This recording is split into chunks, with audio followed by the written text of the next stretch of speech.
Hello, I want to talk about taking hardwood cuttings. Hardwood cuttings are easy to take. Hardwood cuttings are the easiest cuttings there are. They're the slowest to root, but they're the easiest to take. And the reason they're called hardwood is because they're taken when the wood is hard, not when the wood is soft, which is a softwood cutting. You can also get a semi-softwood cut. But anyway, the great thing about hardwood cuttings is you can be done out in the open. You don't need plastic, you don't need anything. And a huge amount of the easier to root plants will root by hardwood cuttings. And that was the way most plants were rooted in the olden days. Because if you think about it, there wasn't glass and plastic around 200-300 years ago, was there? Or very much of it. So most people had to figure other ways of rooting plants. But we look at dogwood. Not an elegant name for an elegant plant. This is Cornus albus elegantissima.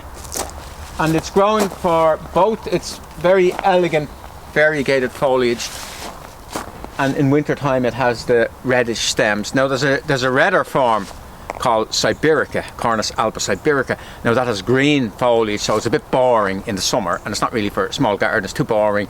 It's ideal, it's used on motorways for large scale planting. The great thing about dogwoods is they can be cut to the ground every year, or every second year, or every third year. So for a motorway situation on embankment is perfect, because the lad can come along with a tractor and cut the whole lot and flail the whole lot in the winter or late winter, and they'll all come back up again. Now this hasn't been touched for a few years, so next maybe March, April, we will get the chainsaw and we'll just whack the whole lot back again, back to the ground. And that'll be it for maybe 2 or 3 years. But the great thing about Cornus alba, unlike the Korean dogwoods, which have to be grafted, the different varieties, Cornus alba will grow from hardwood cuttings. You can really throw them over your shoulder. It's that easy to root them, and that plant will actually root. That will actually grow in shallow water. It's very good for a damp part of your garden, once it's not too shady. By and large, plants that like very damp conditions do not like shady conditions, because you don't get dampness in the wood, because the trees suck all the moisture out. So generally, if it's a damp area, it's always sort of an openish area, like bog. Well, here we are. We'll just take a few cuttings.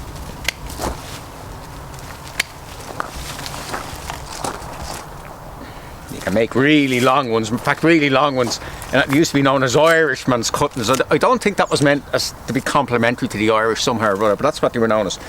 But here we are, a few cuttings about, what are we, 2 foot long. Come over here and we have a trench dug. Now this is only for show, we're not actually going to root them here, but this is just to show what you do. Dig a trench, generally not in full sun. You can root them in a bit of shade. Well, with these it doesn't matter, but as a general rule, root them in a bit of shade so that when the summer comes they're not under pressure from the sun, and then when they're rooted, move them into the sun or wherever. And there we go. You try to get more under the ground than there's above the ground with hardwoods. Now it doesn't really matter that much with the dogwood.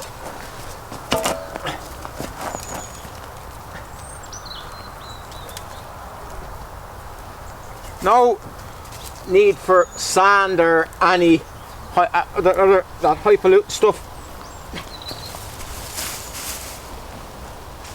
Maybe nip them back a bit. But that's it. Those 3 will root, and you could lift them in a year and split them and bring them back to their individual plants and put them where you want. Dead easy. Now we look at a rose. We have a rose here. James Galway.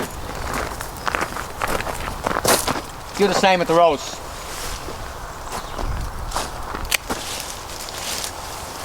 It's a David Austin rose. But just say you have an old rose, maybe it's in your neighbour's garden, you don't know what it is, don't know how to find out.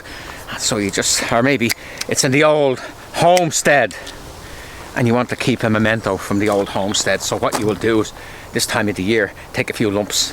I'll get another bit. It's funny, isn't it? We're coming into, that's maybe not good enough. Here. Youngish growth. Remove some of the foliage. There's 1, there's 2. You don't have to even bother about cutting it over and over. Don't bother with any of that, doesn't matter. Won't do the rose any harm. Nip the flower off. So you don't really have much foliage. Same thing again. Now, if you think about it, if you only have 50% rooting success, if you root 2, you'll get 1. Or if you plant 2, you'll get 1 rooted. If you plant 4, you'll get 2. But you generally get more than 50%. Here we go again.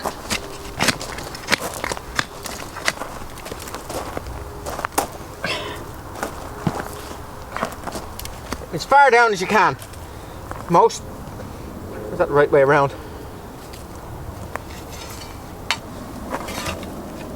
There we are.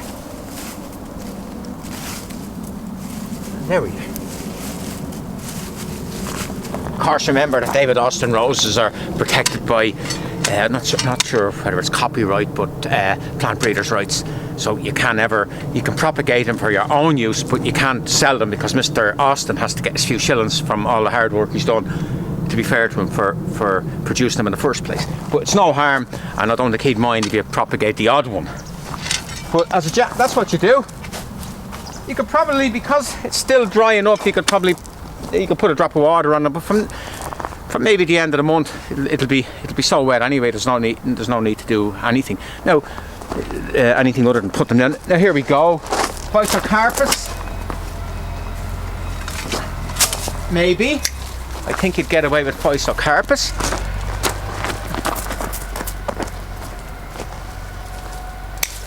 Viburnum, opulus, Roseum. Yeah, another one you could use. Let me think what else would work. Probably get away with the hydrangea. Big ignorant lump of hydrangea would probably root as well. So the sky's the limit. And if it doesn't work, so what? You've nothing ventured, nothing gained. Anyway, thank you for listening to me.